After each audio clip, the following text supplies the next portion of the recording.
रक्षाबंधन क्यों मनाया जाता है? 10 पौराणिक मान्यताएं। हिंदू कैलेंडर के अनुसार सावन माह की पूर्णिमा को रक्षाबंधन या कहे कि राखी का त्योहार मनाया जाता है। अंग्रेजी कैलेंडर के अनुसार इस बार यह पर्व 30 अगस्त 2023 को मनाया जाएगा। आओ जानते हैं इस त्योहार को मनाए जाने की 10 संबंधित मान्यताएं। पहली, भविष्य पुराण में कहीं पर लिखा है कि सबसे पहले इंद्र की पत्नी सची ने वृत्रसुर से युद्ध में इंद्र की रक्षा के लिए रक्षा सूत्र बांधा था। इसलिए जब कोई भी युद्ध में जाता है तो उसकी कलाई पर कलाया मौली या रक्षा सूत्र बांधकर उसकी पूजा की जाती है। देवी लक्ष्मी ने राजा बलि को अपना भाई मानकर हाथों में अपने पति की रक्षा के लिए यह बंधन बांधा था और अपने बंधक पति श्री हरि विष्णु को अपने साथ ले गई थी। नंबर 2, दूसरी कथा में हमें स्कंद पुराण, पद्म पुराण और श्रीमद् भागवत पुराण में मिलती है।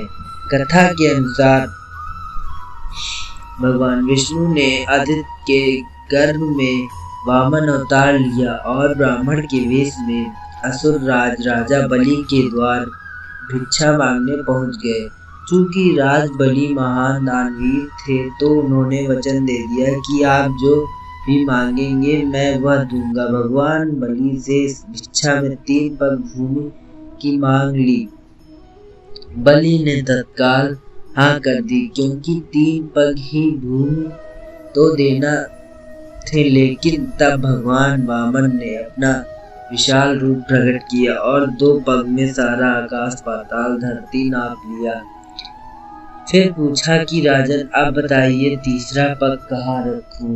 विष्णु भक्त राजा बलि ने कहा भगवान आप मेरे सिर पर रख लीजिए। और फिर भगवान ने राजा बलि को रसातल का राजा बनाकर अजर अमर होने का वरदान दे दिया। लेकिन बलि ने इस वरदान के साथ ही अपनी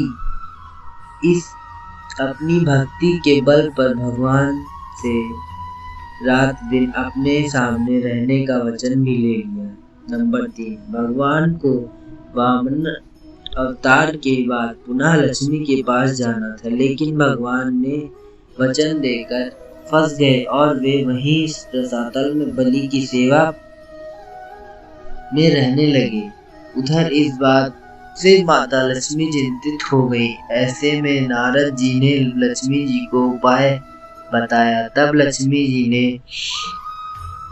राजा बलि को राखी बांध अपना भाई बनाया और अपने पति को अपने साथ ले आई।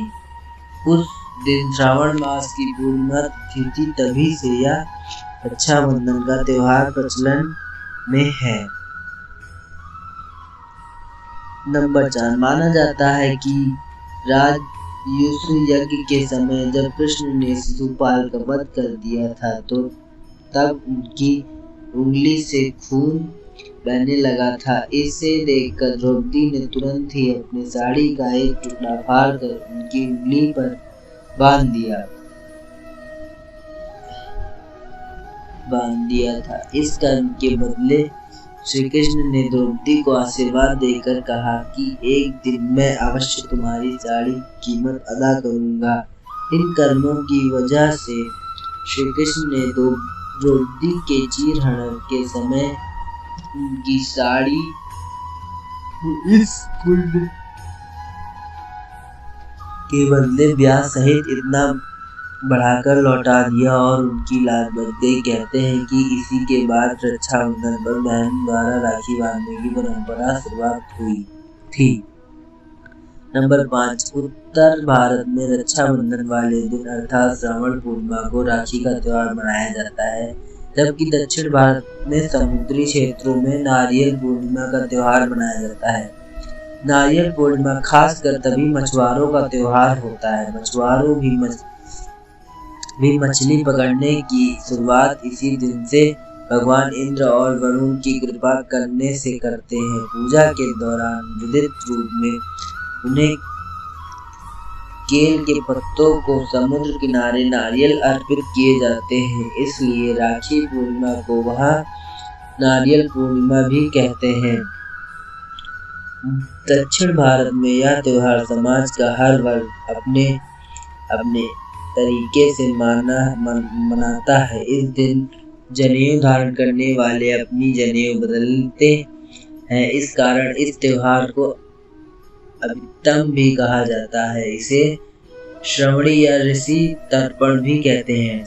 नंबर 6, प्राचीन काल से ही राखी के रूप में मौली या कलावा बांधने का प्रचलन चल रहा है। हाथ में मूल 3 रेखाएं होती हैं, जिनको मणिबंध कहते हैं। भाग्य व जीवन रेखा का उद्गम स्थल भी मणिबंध ही है। इन तीनों रेखाओं में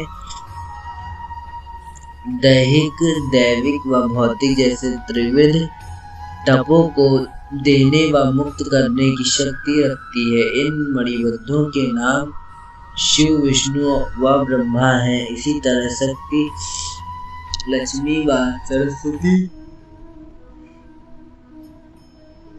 का भी यहाँ साक्षात वास रहता है। जब हम कलावा का मंत्र रक्षा हेतु पढ़कर कलाई में बांधते हैं तो 3 धागों का सूत्र त्रिवेदों व त्रिशक्तियों को समर्पित हो जाता है, जिससे रक्षा सूत्र धारण करने वाली प्राणी की सभी प्रकार की रक्षा होती है।